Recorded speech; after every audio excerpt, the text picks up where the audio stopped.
YouTube land, what is good? It is your boy B Heard, aka Brian, aka Prince for you about the hating. I know it's been a while. I'm sorry. I'll get to that when I can. But this is the Runback, the series where I run it back with some of your favorite FGC slash YouTubers slash content creators slash people. As you can clearly see, once again, there's nobody here. Nobody likes me, but it's different now because today is July 3rd. And July 2nd was the halfway point of the year, so I'm locking in. So every day in July, hopefully, Lord willing, from this point on, there will be some sort of content, whether that's a podcast, whether that's a YouTube video, or whether that's a stream. I don't know what is going to be what, but you're going to get something. And in today's video, we're talking all things EVO, everything around EVO, everything going into the future EVO, the EVO results, and announcements at EVO, and just everything EVO. And also, we talking about Jaylen Brown to the 76ers because if you don't know, I am a Boston Celtics fan, and I have a lot of thoughts and opinions on that. But without further ado, let's get into the EVO announcements. Now, if you don't know, EVO took place this past weekend. It was a successful event, I would say, in my personal opinion, as far as someone that watched it and enjoyed it and things of that nature. But EVO was not without faults, and some of the faults that they saw. It says, for anyone that was curious, 26 to 25, final EVO event numbers, 8,926 versus 12,263. A loss of over 3,000 players, and the loss also reflected in the general attendance. Now, we never know the general attendance. The general attendance could actually literally be the exact same. We would never know it, but as far as willing participants go, there's lost over 3K people not entering this tournament and playing in this tournament. It's kind of damning. Especially if you look at the leaderboards of just EVO this year, all the numbers of Street Fighter being the biggest game, obviously having that 2.4, Tekken having 1.3, 2XKO having 1,000, Rivals of Ether having 1,000, and that 1,000 is a little shaky. That has to do with someone else that we're going to talk about in a little bit. And then Guilty Gear Strive, not even getting 1,000, but rounding out the top 5. Compared to, I believe this is last year, Street Fighter having 4K, Tekken having 2.5, Fatal Fury having 1.5, even Guilty Gear having 1.5. Now, there's a multitude of reasons why people could be saying that. You know, EVO technically has fully been bought out by the Saudi government, and it was a weird conga line of people owning EVO. Like the previous original owners owned EVO, then they sold it off, and I think they sold it off to, I want to say Sony. But then Pokemon's company got tied into that. Or I don't know if her company was tied into Sony as well. But then they bought it. And then now a part of the Saudi government group owns it. And, you know, there's a lot of participants that's not competing just because of the EWC of it all. And the Saudi government and things that they believe in and care about and their passions and stuff like that. Whether you believe... not whether you believe, whatever you believe in your rights and values. Like I know a top player that's not competing really outside of I think World Warriors is Chris CCH, and he's a super strong Street Fighter player, one of the best in the West Coast. I know Sajam didn't go. There's a lot of people that's not going because of that, and you know how you feel about that is how you feel about that, but. That ties into my next point, and shout out to Chris F. I am a big fan of Chris F. But if you didn't know, this past weekend as well, on Friday, I watched it via Brian F. So shout out to Brian F. Ludwig and Tyler1. Tyler1's a big streamer. Ludwig's a big streamer. They had this classic versus modern tournament that was going to go on and happen, right?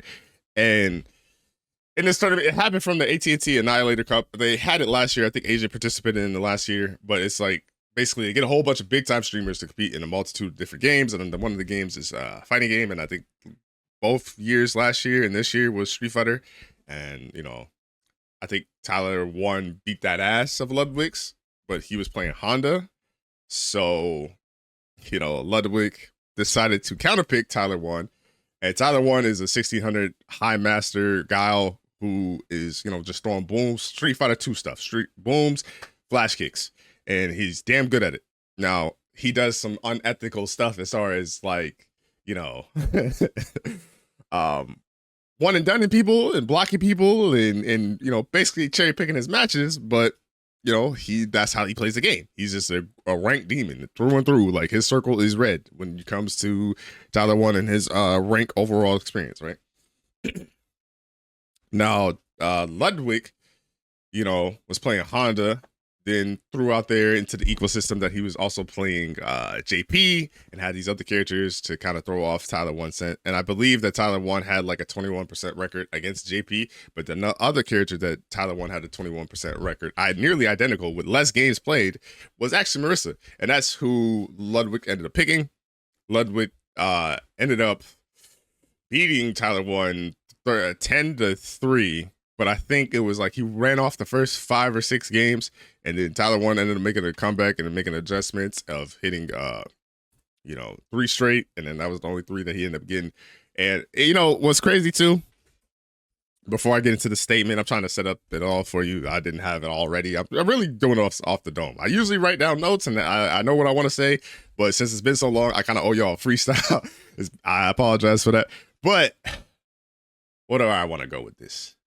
So when they played in the set, Tyler1 would kind of react to a little bit of everything that Ludwig would do, but Ludwig, who got trained by, I think, one of the top lab monsters on YouTube with Marissa. I've seen his YouTube channel before. If I remember it when I'm editing this, I'll probably put it on the screen, so I do apologize. But he learned from him and got all the tech about Marissa and played a great game plan against Tyler1, because Tyler1, was using his modern reactions, and, he really only had auto combos as combos, and so he wasn't really getting the bulk of his damage. Like, I think I was watching Brian F's video on it and the breakdown on it, that, a flash kick normally does about 1,200 damage. Obviously there's 10,000 damage in Street Fighter 6. Well, I think between those 2 characters, I think Marissa might have more health. I could be wrong on that. But, on modern, it does 800. So that's 400 damage you're missing off the table. And what I'm saying, if you're not doing big damage in combos and you're only throwing sonic booms and Ludwig locks and blocks, he can kind of punish you. Not to mention some of the hits that Tyler1 would do as far as reacting with flash kick. Some of the armor would eat it up, and overall Ludwig had a great game plan and executed to pure perfection, right? So after that, they did, like, I think every 5 games they would get up and do an interview or something like that and talk and blah, say blah. And then Ludwig wins. And he says, "I like Street Fighter, but I also like viewers." And this is a quote from Chris F. He says, "Is a sentence I've never thought I'd hear on the EVO stage, but here we are. I don't know if I'm angry or disappointed. Probably both." Now, this tweet rung off. You can't see the views, but this has 6 million views, right? And I tweeted out something. Let's see if I could. Can I don't want to bring up my tweet, but my tweet was basically like, okay, now that we feel frustration and anger and all these things towards this tweet and what he said, and it's like, fuck Ludwig, and he don't stand for nothing. He didn't even train and showcase his Marissa gameplay that would have done well for a lot of people, because people have appreciation. Like, if you don't know, I'm going to let you in on a little secret as far as YouTube content creation goes. When it comes to fighting games, they either fuck with you because you're brand new and you're learning a skill, or you have a goal in mind, or they want to see the top of the top. This middle ground shit, no one cares about. I know it sounds harsh. I know it sounds crazy. It's someone that's uploaded over 10,000 videos. Trust me, I know that if I'm not at the cream of the crop, niggas do not care about it. But I never sell myself as a beginner. And I think that's the problem with the FGC as a whole, right? Is we just don't care about the middle. So it becomes this hard balance of, how do I create content with that? And I see this tweet and everybody's like, how dare you say it, like, time and place. Like, they're technically not mad at Ludwig for saying the truth and what he said about the FGC, but it's like time and place. But to me, as someone who's very self-aware, almost to a detriment of my life, like, I'm too self-aware. Like, I honestly, like, sometimes brain shut the fuck up and just live life, because it's okay to live life.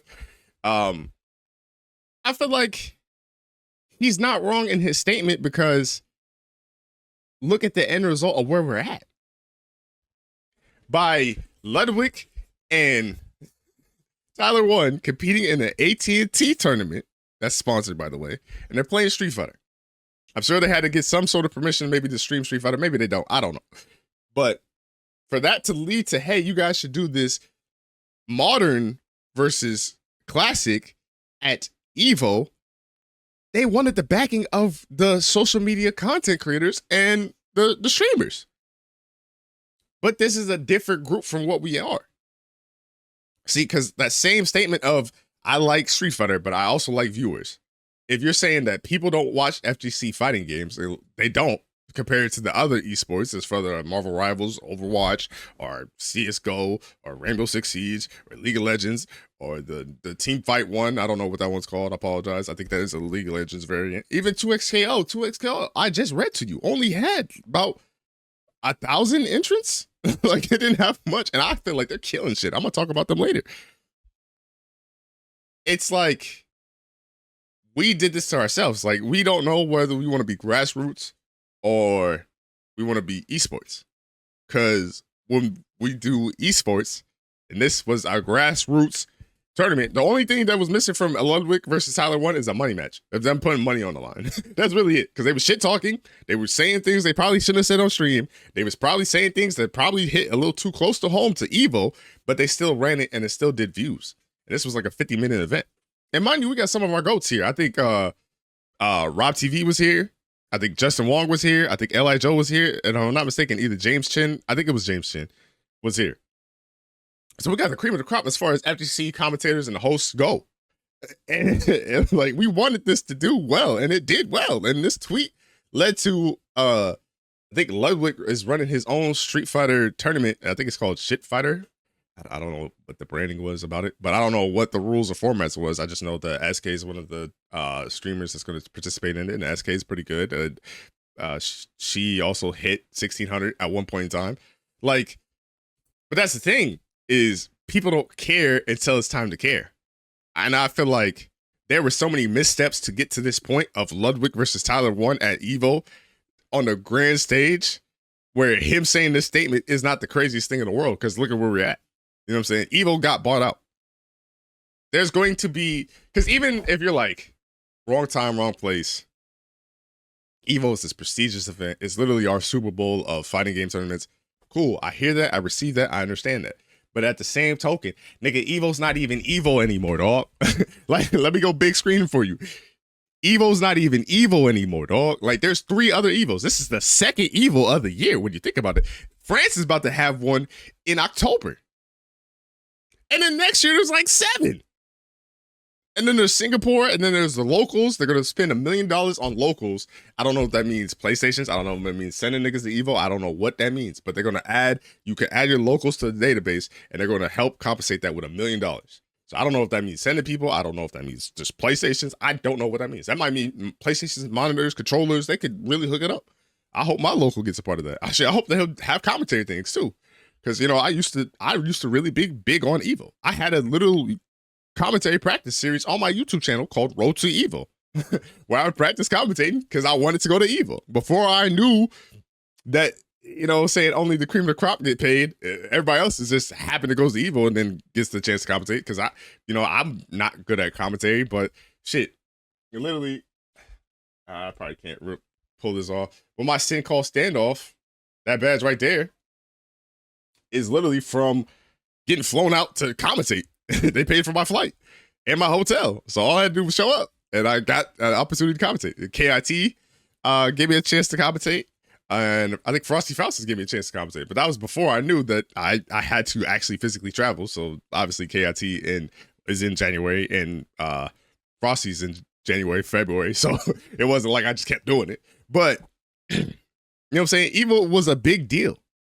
And it's still a big deal, but it's also like, it is, but it isn't.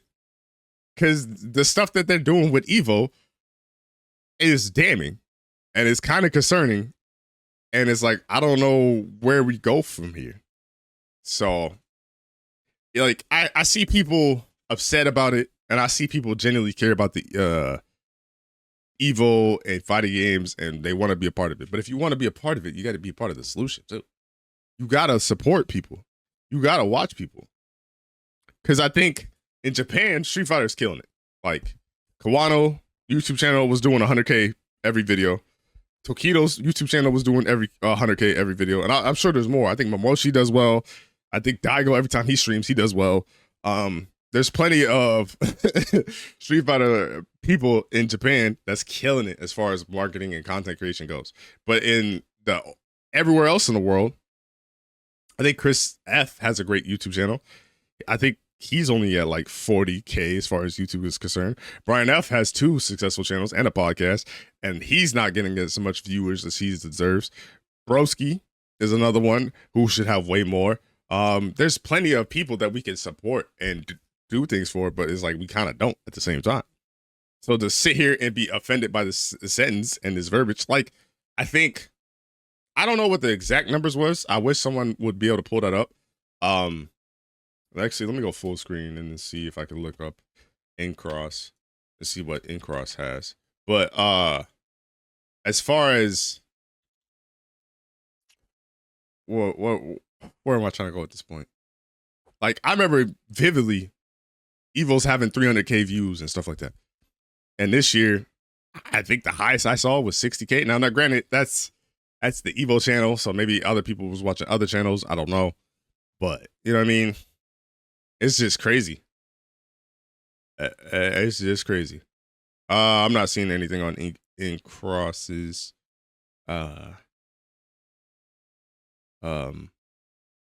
Twitter.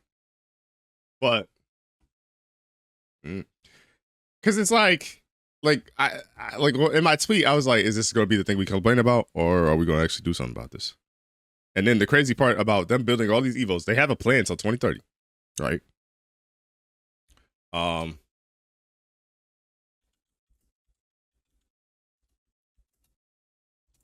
can't spell, sorry.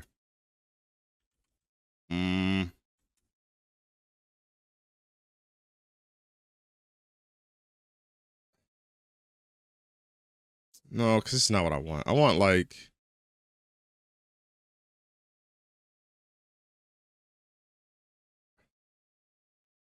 because that's not lineup. I get EVO events, EVO future events. I don't know what I'm trying to like type. I'm trying to find out that picture where it had all the EVOs lined up. There we go. Maybe this is it. Here it is. So EVO plans to support this even just next year. Next year is the Fighting Game World Championship, right? And there's 1, 2, 3, 4, 5, 6, 7, 8, 9, 10, potentially 11 EVOs. 11 EVOs, bro. They ain't nothing but 12 months in the year. I really think that we're gonna get to a point where the only tournaments is gonna be if Frost, because Frosty's lucky because I think Frosty always kind of has its own thing. Like it picks a really good month between that January and February. Not to mention, since the pandemic and all that stuff, like fighting game tournaments have or fighting game like circuits, runs, championships, cups, whatever, kind of done a thing where they end in March now. And then the new season kind of begins in that combo breaker period. So there's like the two, like Frosty's just picked a good time frame. Now, granted, if they pull all these EVOs back and they start in January and they start like a full calendar year, then I feel like it might be fucked. But yeah, I hate that I live in a world where it's like now the only events are Frosty Fausting's combo breaker. I'm lucky because I'm in the Midwest, so I could go to those two. Because shout out to the Iowa FGC boys. But yeah, it's gonna be Frosty Fausting's combo breaker, CEO, and then all EVOs. Like, I wanted to go to a KIT. KIT was in Tennessee. I wanted to go to that shit. I wanted to go to all the Big East events, whether it be East Coast Throwdown and I think NEC. There's one more, I can't think of it. Damn, there was one more, I can't think of it. Or even like North NCR, SCR, NorCal, SoCal. I went to a SynCall standoff in Fresno. Final round in Atlanta. Like there was mad tournaments I wanted to go to, but like I'm never gonna get the chance to because them shits don't exist no more because the cost and demand is too much. Especially when streaming the event and hosting an event and buying all these PlayStations and all these games and stuff like that. And then even then, like another thing that's crazy too is we not even gonna have physical copies of disc anymore. That's a PlayStation thing. I might get to that. I don't know. But it's crazy. I just feel like I kind of went all over the place because, like I said, I didn't write anything down, so I apologize. But I feel like if you're mad at the Ludwig comment, I think we just need to do more. You need to support your locals. You need to show up and be viewers for people and stuff like that. And then, like, we need the middle. Like that's why I think I'm so big on protecting the middle, because even though Tyler1 is 1600 MR and he played bad because he had bad tendencies, he still has some good redeeming qualities to where if he could fix his gameplay, he could really improve. So like his offense and reactions might be all the way up at 10, but his defense might be a 5 and his knowledge might be at a 5 or whatever, but he could fix that thing because he's already there playing at a higher level. It's kind of like when you see the random 1800 DJ player. Like he's not 1800 because he's bad, he's just random. So it's harder for people to adjust to his gameplay rather than him not, having to change his gameplay. But yeah, because I just like, it's the setup for me. Like, all right, so EVO got bought out by these niggas. EVO then got bought out by, like, say, Pokemon's group. Then they got bought out by Sony. Then they got bought out by Saudi. Now Saudi's doing what they want. Now it's like, do you accept it? Do you not? If you don't accept it, that's cool. But now there's no events because they're buying everything else. It is, and just for the record, they're part of WWE. They're part of USC. So if WWE sucks now, if UFC sucks now, and it's different than what you remember it as, they bought Live Golf, and you won't hear nothing about Live Golf anymore. So I'm for the people. Like I said, I'm usually the last one you got convinced, but I want to know what the game plan is. Don't complain about this shit if you ain't watching no FGC shit. Because usually when the FGC streamers stream something else, that's why I always wanted to be variety, even though I cooked my channel and I cooked everything I did as far as content goes, because I never actually had a direction. I should have built up an audience first. And then if I wanted to, migrate towards different things, I should have did that. But I feel like, yeah, like if they stream something else, they're probably not going to get the same amount of views. Like Maximilian is literally the blueprint for the FGC, but no one, realistically, is anyone else in the FGC going to touch Maximilian? Is anyone else? Is anyone else willing to do it too? Because like you could get to that point in the FGC as far as fighting games go, but all right, now you play all the fighting games, but now you don't play, you know what I'm saying? You don't play nothing else. So it's a slippery slope as far as content creation goes. I spent a lot of time on that. Hopefully I got my points across. If not, oh well, CTE, nigga. I don't know what you want me to do. What did I want to talk about? Let's get to the EVO results while we're here. We'll talk about Street Fighter 6 a little later. Arslan Ash, 8-time EVO champion. Arslan Ash is crazy good. He's not real. He's AI. like I don't know what you want to do. It don't matter the character he's playing, as long as he got that Nina, like that stick, that Nina. Man, it don't matter what he do. He's just one of the best. Like Arslan Ash is one of the greatest. I really stopped watching Tekken after Ninja Killer lost, because Ninja Killer, for you those who don't know, is one of the best MK Mortal Kombat players in the world. Easily could be top 3. I think my top, well, actually, I don't know, because the Twins is up there. I haven't really been keeping up with the MK1 scene, so I don't know who's really super, super strong, but the Chile Twins are there. I would say Ninja Killer, then Sonic Fox. If I had to pick out top 4, maybe Dragon, but I don't know if Dragon plays anymore. I haven't seen Dragon in a while. But then again, I haven't seen the NRS game in a while too, so I don't know. Yeah. Arslan Ash is just one of the greatest. I think he's one away from Justin Wong. Justin Wong might have to enter Marvel Tokon or Avatar if it's at EVO France, just so he could, get 10, be the first one to get 10. I don't think that's a good retirement point. I think some people put that as well, but yeah, he's one of the greatest. And then Ninja Killer, I don't even like Law, but he was making me root for Law. It was sick to see him up there. Shout out to it's sick. Tekken Man is sick. I wish I could play it. I wish I had more space on my computer. I wish I had more time in the day so I could actually get good and play it. But man, Tekken is sick, man. 2XKO, Hikari. I think Hikari and another person I'm going to name as I scroll down, I think have the chance to win all 3 EVOs this year, which is fucking nuts. And Hikari beating Sonic Fox and Enzim, playing as good as they did, playing as patient as they did, because, as I was saying, I think one of the teams, that they ran was Jinx and Timo against them. And just to have the Akali, who has probably the lowest health in the game, is kind of a sponge in that sense. Ari's just too strong. The Akali's too strong. Akali's sick. Hikari just being, I want to say, a Dragon Ball Fighters champion at EVO as well. Just tag games on lock, playing out of their mind. And 2XKO for all the bad things it had, um, you know, at the early start of the year with the layoffs and things of that nature. It's hitting the ground running. I am looking forward to a season 2. I started even dabbling in Ari, even though I don't play the game as much as I want to. I started playing her, and she's super fun, and I get it. And she sells costumes, and I get it. So if they don't want to nerf her, I get it. But even the characters that they might announce for 2XKO coming up, they're killing it. You know what I'm saying? I don't like it. It's getting a healthy scene too with the twins. Right here, Bleed being a 15, 16-year-old young prodigy. He won the Frosty Falcons tournament earlier. Super Noon always being the bridesmaid, never the bride, but still super strong. You know what I'm saying? You know, like Zane.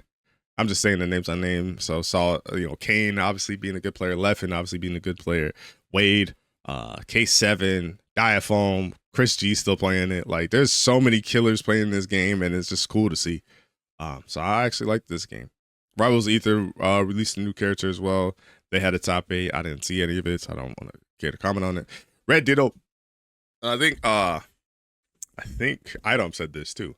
It said Red Ditto has been winning all the online events, and then Nitro has been winning all the offline events. And I know Nitro personally, so shout out to Nitro. So third place, it's no slouch, but Red Ditto still killing it with the Ram strongest ever in Red Ditto's hands.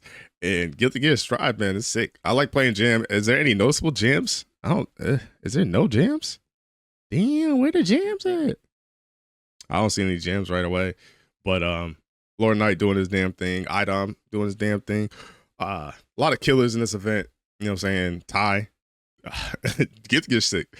Like, that's the problem about fighting games right now. And I feel like we're almost at a fighting game buffet to where every fighting game's eating good. Like, even Invincible Versus, even though I don't play that game anymore, releasing Immortal and Universa. Updating the game as much as they are, updating the skins as much as they are. Now they got a season 1 battle pass, and just the stuff that they're doing with that game is just tremendous. And I fuck with it.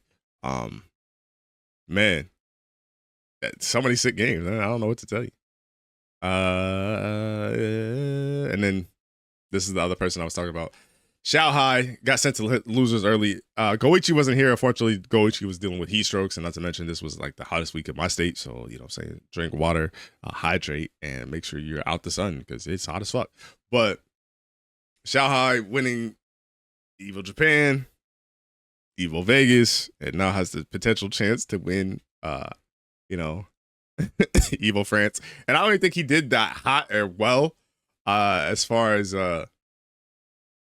Street Fighter 6 is concerned, but when you can go win Fatal Fury and how much money they put in Fatal Fury, and I think they just updated a 30-year-old game or something like that of Art of 3 or something, Art of Fighting 3 or some shit like that. I don't. And the Master K boys, it's gonna always be there. So that's super sick. That's cool. I'm not even mad at that. Is there anything else I want to talk about as far as results go? I guess not. Let's get into. Let's get into some announcements. Obviously, they had the Bob trailer. Bob is a character for the U.S. representation. He was cool, but I thought this was a little neat. Fact, they referenced the guy that punched the kangaroo in the game, and that was pretty funny. So the fact that Leroy is gonna have a special because he has Sugar, and then Roger Jr. was holding Sugar and he got punched like the guy. If you've never seen the meme, this is like old as dirt. Let's see if they literally did this to a T. It was so funny. And whap! So shout out to Decade 8 for that. I don't know who had the thought process to do that, but that's such a cool little Easter egg and reference. So shout out to them for that. Deadpool got announced with Blade, with Loki for the Ghost Rider team and the final team of Marvel Tokon. And Marvel Tokon is a game I'm looking forward to. I kind of already touched on it, but damn, they really knocked it out of the park with all these references and just a love letter to fighting games. I kind of love that. They had the Naruto run, Johnny Cage and Up Punch, all the Scorpion references and Mortal Kombat references. Jacko Pose, which is fucking crazy. Deadpool is a crazy character. Maze, Tosogeki, and Volcanic Viper. Viking JD reference. then Jam's move, and then the persona meter. That's like it's such a just a cool reference that you're able to do with this character. And it's kind of unfair because I feel like the fourth wall breaking characters or the funny characters always get the they got the greatest personality, but then like other characters are dry. So it's a balance, give and take, but that's pretty cool. That's pretty cool, can't lie. Other announcements, they announced Lux and Samira. Lux is this fairy looking character who looks like she got some shit. She got a dive kick, the white girl sweep. She looked like she has some cool things to do. She's coming out this fall. And then I think Samira, they're saying, is the Dante of the game, so she should be super sick. And the roster is slowly but surely getting really healthy for 2XKO. I think this will be 17 characters when these two come out, but 17 characters from where we were with the team fight mechanic, even though they shot it and it's dead. I think they got to do something about freestyle, because I think freestyle was the highest, and then I think 2 assists was the next highest. But it's a pretty fun game. Like, I genuinely enjoy playing this game, but I enjoy it more playing with two people.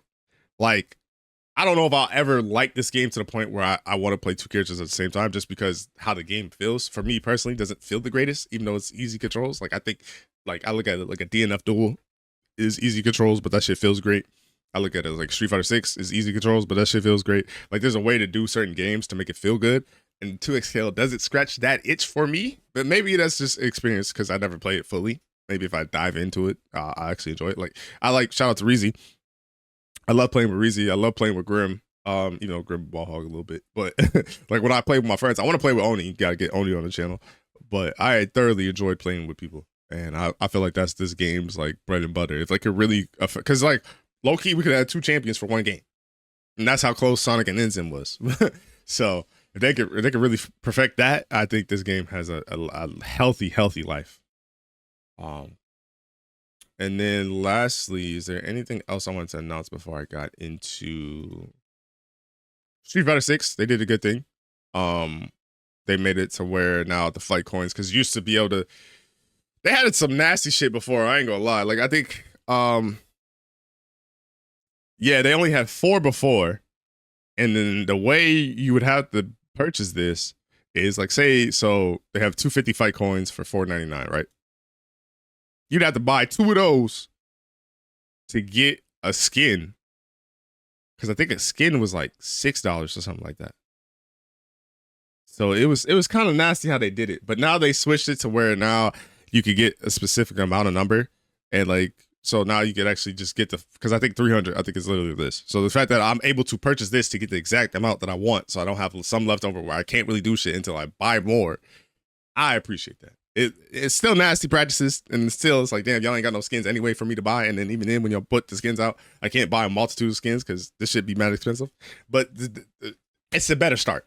They're starting to be like, all right, maybe he was wild. I appreciate that. So kudos to Street Fighter 6, even though it should have been in there from the jump. Better late than never, I guess. And then lastly, EVO Singapore is revealed for 2027. And see, this says concurrently. So does this, this is what's confusing. Huh.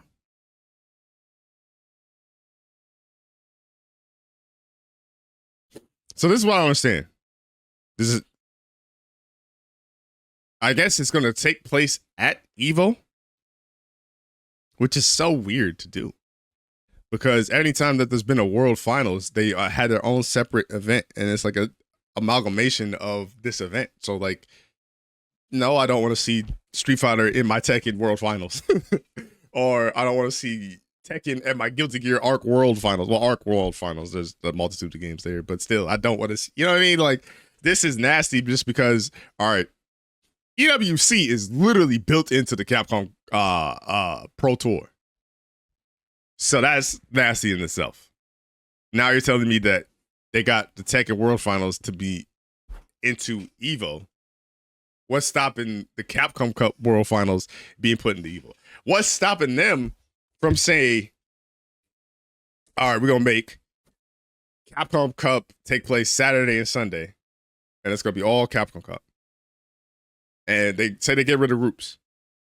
Make it Friday, EVO, but it's an LC qualifier. And then Saturday, Sunday is the tournament. It sounds nasty now. You're like, oh, Prince, that's stupid. Why would they do that? Until if they already absorbed Tekken World Tour, I got to see how this goes because this is going to happen next year. So the fact that they already was talking about it and rumbling about it is already happened, right? There's going to be more next year. The Capcom finals don't take place till,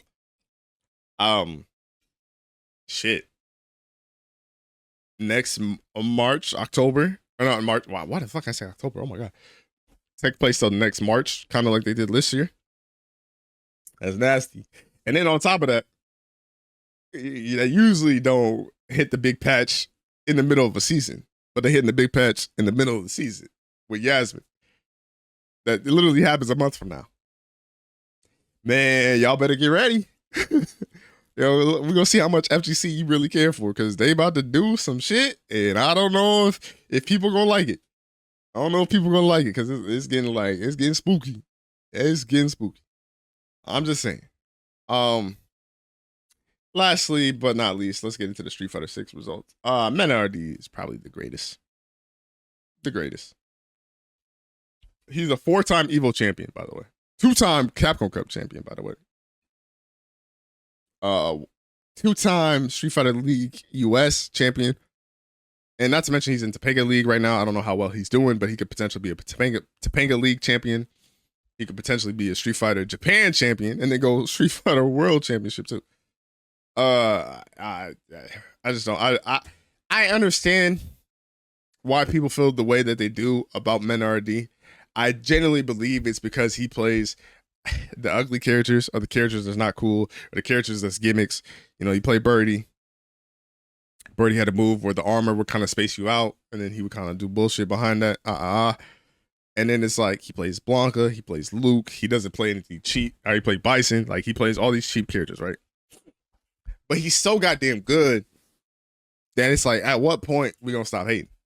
Because see, like I said, full circle moment. Like I told you earlier in the broadcast, I'm a Boston Celtics fan. I was sick pretty much all winters until like one winter where I finally played basketball. And then I started watching ESPN. And ESPN highlights, one of the first highlights I vividly remember, it was Paul Pierce. He was cashed like 20, 30 points. I'm going crazy. I'm talking about the quality ESPN where they had the ticker on the side. You feel me? When they tell you what's coming up. So I'm like, oh, I fuck with Paul Pierce. That's the truth. That's my team. Lo and behold, that summer, they got Ray Allen. I was gonna put their names together. I was gonna Ray Garnett, Ray Allen, and Kevin Garnett, and then it's the big three, and then the rest was history, right? But I hated LeBron because LeBron would, kind of eliminate us a lot. So when he finally went to the West, and I got to see LeBron in Miami or Cleveland no more, I started being a LeBron fan. And it's like, you gotta get your hate out your heart. Now, he's not doing it with the traditional characters, right? And should he? No. Because anybody else could play these characters. That's the funny part. That's the funniest part about this. Niggas be saying, I hate Mach. Niggas say they hate Ryu. They hate Jamie. Well, they don't hate Jamie, but they hate, all these characters. You could play these characters. You can play these characters at a high level. But if you're not doing it, shut the fuck up. If you can't stop Meta RD, shut the fuck up. But, you know what I mean? Like, what else is there to say? He literally does everything. He's an ambassador. He cares about the sport. He's passionate about the sport. He'll pull up to your hood. He'll have you pull up to his hood. He plays, you know what I mean? Meta RD is one of the greatest that ever existed. I mean, this EVO was actually a really good tournament. My only problem with EVO is holy ass, bro. Like, oh my God, that shit was like a 3-hour event, and it felt all of 3 hours. I don't know what it is about systems. You know what I'm saying? I do want to see the highest level. And as someone that's played on tournaments at my locals and stuff like that, the PlayStation 5 doesn't feel good. So whatever they got to do to accommodate the PlayStation 5, whether it's swapping them out, whether that's swapping out monitors, I understand. But it's like, oh, y'all got to do something, because these breaks and at the dead time during action is crazy. Shigematsu playing as well as he did. 2 Blancas. I think that's the first time I've ever seen a Blanca mirror match. That was crazy. Killzhu dominating the field as always, but then to get double Blanca is tough. I feel bad for Killzhu. Cryme for those of you who don't know, is in the same region in the World Warrior Tournament Series with Blas. Blas has won the last 11 straight. I don't know if y'all heard me. World Warriors. So, like, you know how Japan got a crazy region. Midwest is strong as shit. East Coast is crazy. Imagine Punk winning the last 11 World Warriors. Imagine El Chicote, because that's my dog. Fuck y'all. Or Dual Kevin. I'll say Dual Kevin. Dual Kevin winning the last 11 World Warriors in the Midwest. That's such a dominant run. So Crime has to go against that. So finally, Crime, you know, we were saying Hanao, we were saying Blas, we were saying all these other young prodigies. Even then, there was a young prodigy who finished like 9th, and he was playing Zangief. What's my man's name? Hattori Ryu? I don't know how to say that. I'm sorry.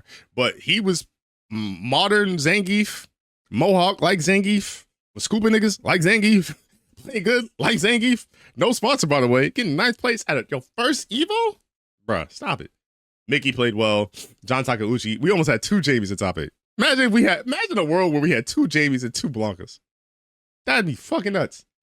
And like, this game is such a system game.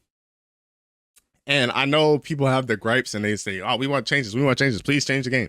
I hear you. How? How do we change the game? Because I think Perry's strong as a motherfucker. I think Blanca plays so well. Like, the hop through is incredible. The fact that he can anti-air with heavy kick, and I think even back medium kick, whatever the one that's plus, he has that button.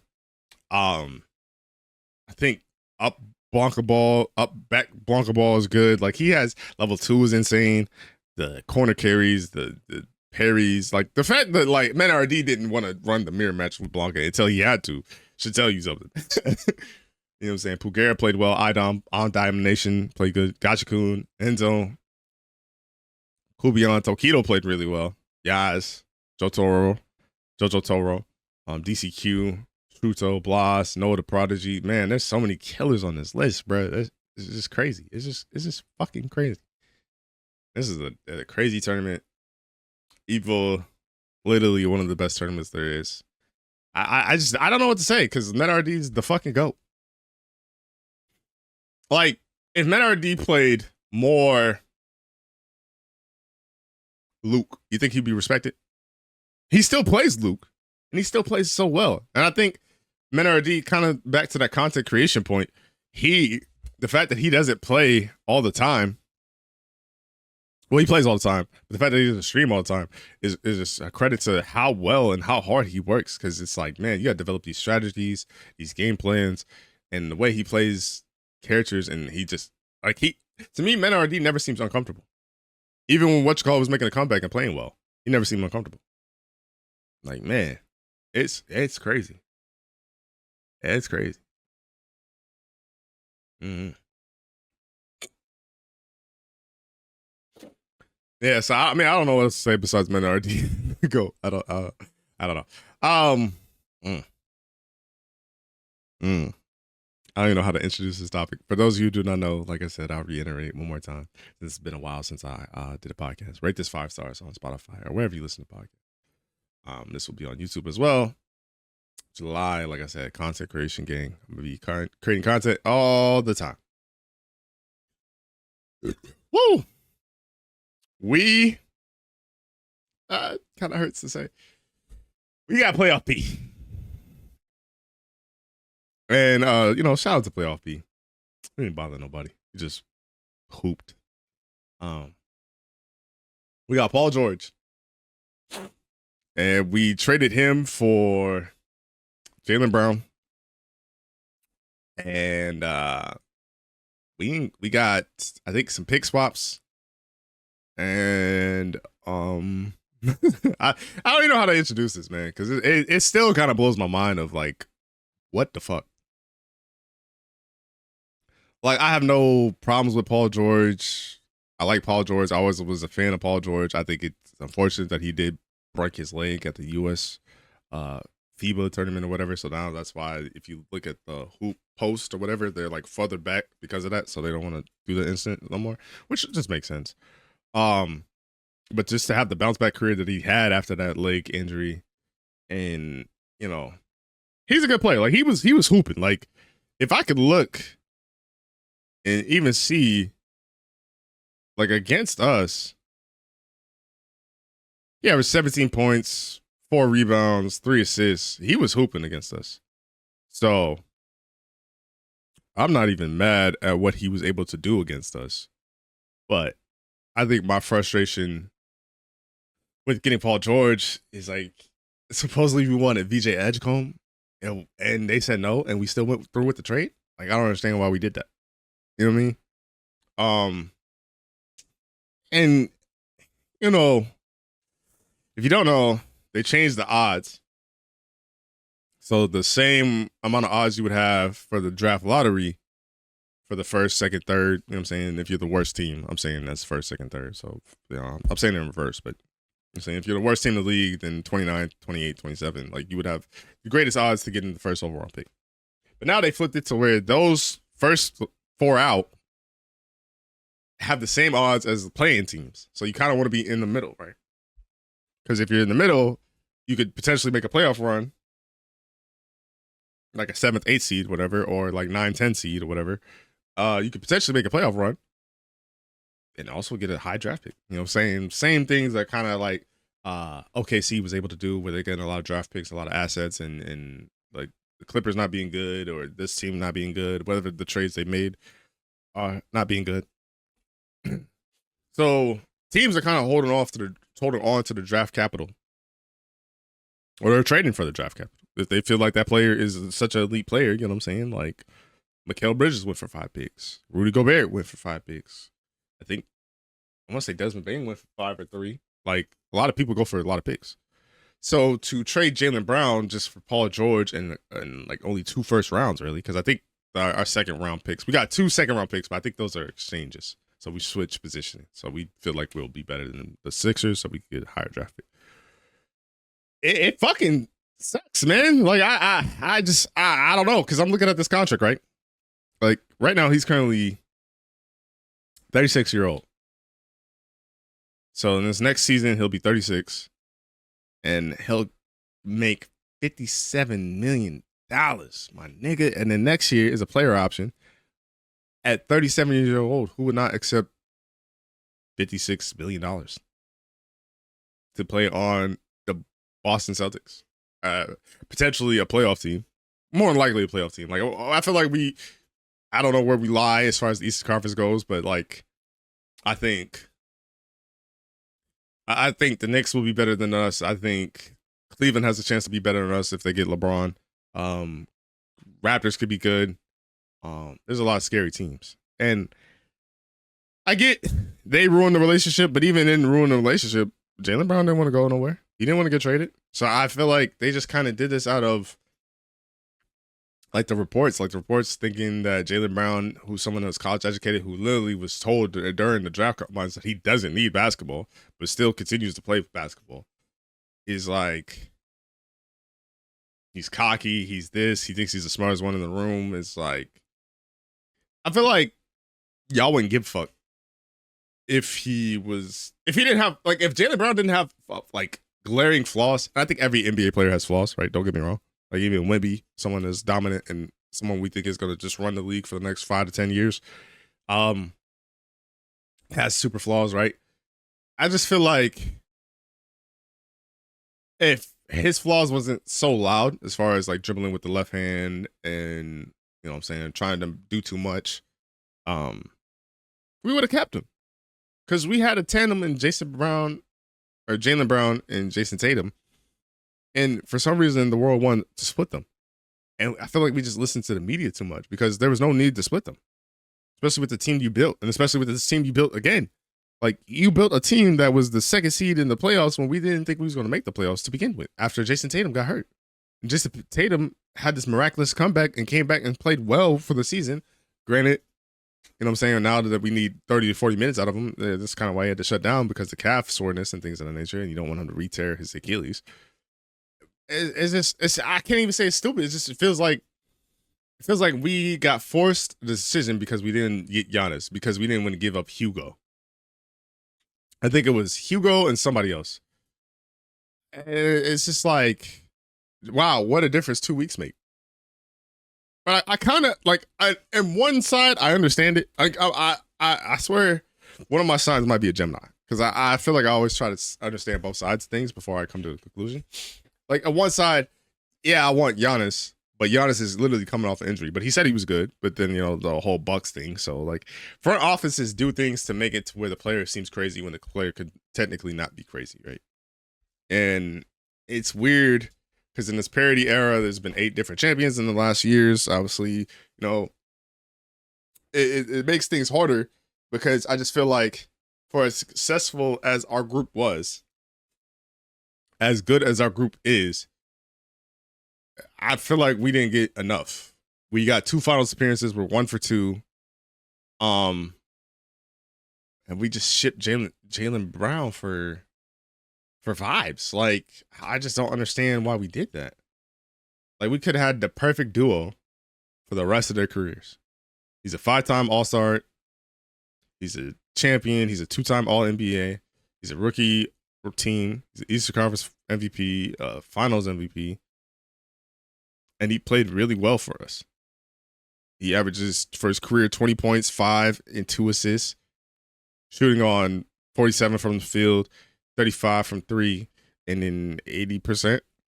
And these numbers look kind of bad. Look at these numbers, but still, like, he was a good player, a good player, smart man, someone that did well for our team, for a multitude of different teams. When you think about it, shit, how many times did we go to the Eastern Conference Finals with this team? Like, because if this is, I just want to see trying to see the results. See, this is like the games. I want like the fact that we went to the Eastern Conference Finals 6 times with the duo. I want to say it's fucking remarkable. Eastern Conference Finals 6 times. Granted, we're 2 and 4, but he went 6 times. I don't know. I understand why they did it, but it just, because to me, I was feeling like if the damage is done, if the damage is like a Ja situation or a Bucks situation, even the Bucks, how long have we known about Giannis not happy and wanting to leave?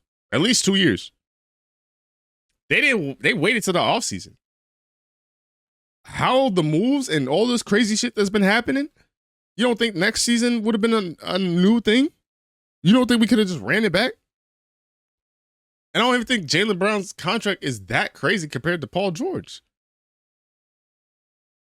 Like, Jaylen Brown's contract next year was going to be, I mean, it's literally damn near just like 100,000 off, but 57 million. And granted, it does go up higher and higher than Paul George's. So I guess if you want to say, oh, he accepts the player option, we save what, $5 million. Now we get to do something with the $5 million. Like, I don't like the plan, I guess, for us is to potentially go after Jokic or potentially trade for Herb Jones or Trey Murphy, one of the Pelican stars. And it's like, that's cool. Maybe I could buy in if we could get Herb Jones, somehow keep, maybe we trade a draft pick or 2. And then say it's Herb Jones, Jason Tatum, Paul George and Peyton Pritchard could work on the offense, worry about the offense. Mike Conley is a backup. Like, we signed Mitchell Robinson, which is cool, but it don't feel like it's enough. Like, I just feel like we blew up our team just because of vibes. When y'all created the bad vibes. Like, I don't understand it. And it scares me because the Knicks don't, even though we did take Mitchell Robinson, I think they relatively kept all of their players. I'm trying to think of who the Knicks have to get rid of at this point in time. Maybe Mikal Bridges, but I doubt it. And it's like teams are making moves. You know what I'm saying? Like Portland is going to have to come up with one of those guards. They got way too many guards. They got Scoot Henderson. They got Dame Lillard. They got Ja Morant. Then they got the Danny guy. I don't know how to say his name, so I apologize. But he's cold. So they're going to have to come up with one of the guards. Like it's scary because I feel like we're kind of in the tier 2. Like Cleveland, I think is going to get LeBron if he doesn't go to Golden State. You know what I'm saying? Miami doesn't really scare me, but they could be scary. Toronto scares me. I could easily see Toronto taking Cleveland's place. So like you got Toronto, you got New York, and like Washington could be scary. The East could get scary, and for us to just take a step back and potentially not know where we're going to go, depending on Jason Tatum's health too. On top of that, and how the team looks, because we're already a 3-point shooting team, and I feel like Mitchell Robinson is a good pickup, but I don't feel like Mitchell Robinson is going to help space the floor to where we're actually driving and shooting mid-range jump shots or even getting to the hoop. We need somebody we could go get the hoop. So if we could get Herb Jones, like a 3 and D guy to a T, then okay, I like that. But I don't know. I don't know. Because I've been getting roasted all week. That shit sucks. And it feels like easily the dumbest move. It easily feels like the dumbest move. Especially with the Lakers loading up as much as they are. Like a lot of teams are making good moves, and I feel like our team is strictly financial guys that just want to raise the cost of the Boston Celtics, but not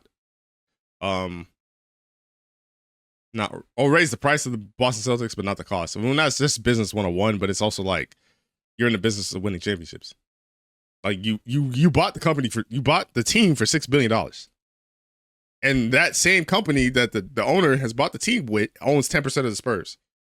So it's like, are you gonna start blowing up the Spurs or not now because they're all on relatively low deals? But you know, God forbid, in 3 to 4 years, you're gonna have to pay Stephon Castle, you're gonna have to pay Dylan Harper, and you're gonna have to pay Wemby. Like, what the fuck are you gonna do? You're already on a big ass contract with De'Aaron Fox, and then I doubt anyone would want him unless he gets cut. So it's like some teams are moving in the right direction. Some teams I feel like are gonna blow up. Like, I don't know. I always say I want a parody until now parody's here. So it's like I'm not mad at parody per se, but it's also like, damn, bro, I hate the second tax apron. I hate it so much because like we already blew up our team once. We had a championship team, we blew it up once. We got rid of KP, we got rid of Drew Holiday, we got rid of all these niggas that helped us win the championship, and then now it's like, all right, we ran it back. Then we had a chance to run it back. Taysom, I was gonna combine names again. I don't know. It's hard talking to yourself for an hour. I'm just letting you know. Jason Tatum gets hurt. Then we got to rebuild. We rebuilt. We got high. Jason Tatum, Achilles is sore. We don't do what we're supposed to do because we're just a jump shot shooting team, a 3 shooting team. And Joe Mazzulla, who's this hard-nosed, offensive-minded coach that makes us play good, but then he can't call a timeout or make us just shoot a jump shot. I just don't understand it. Because I want to root for the Celtics. Because, like I said, I was never a fan of a team. And like when I was a football fan, I was never a fan of a team. I was a fan of like players, and like I like the greatest show on turf. I like Michael Vick, so I was always a fan of players until I went to my first stadium. My first stadium was Denver Broncos. Like I have good ties into things, but I just never was a fan of teams. Like my dad's diehard Dallas Cowboys. He don't give a fuck who shows up for the Stars. As long as the star on that helmet, he gonna root for that team. I respect that, but I'm grown, and I have self-awareness of how the business is being ran now, especially as someone that played junior college football and learned that business. So the business is even shadier on these higher up levels. You can't piss on my head and tell me it's raining. Like I'm not. No. This is why it was so hard being an Iowa Hawkeyes fan and a Denver Broncos fan, but we was both shitty. Like I'm not saying I won't be there for the grind when we shitty, but like I gotta see moves. Y'all gotta make moves. Like the Rams saying fuck the picks. Like if you don't make moves now, fuck it. I'll take a bad future if we trying to win now. We win now. Like the fact that we went to the Eastern Conference Finals 6 times with this duo, we can still go more. But it is what it is, man. I don't know. I'm hurt. I'm sad. So hopefully you're enjoying this rendition of the Runback. I am tired of talking. It's hard to talk for an hour. I hope you don't mind my voice. I hope you enjoy my voice, and I hope you guys have a great day. I love y'all. Until next time. Bye.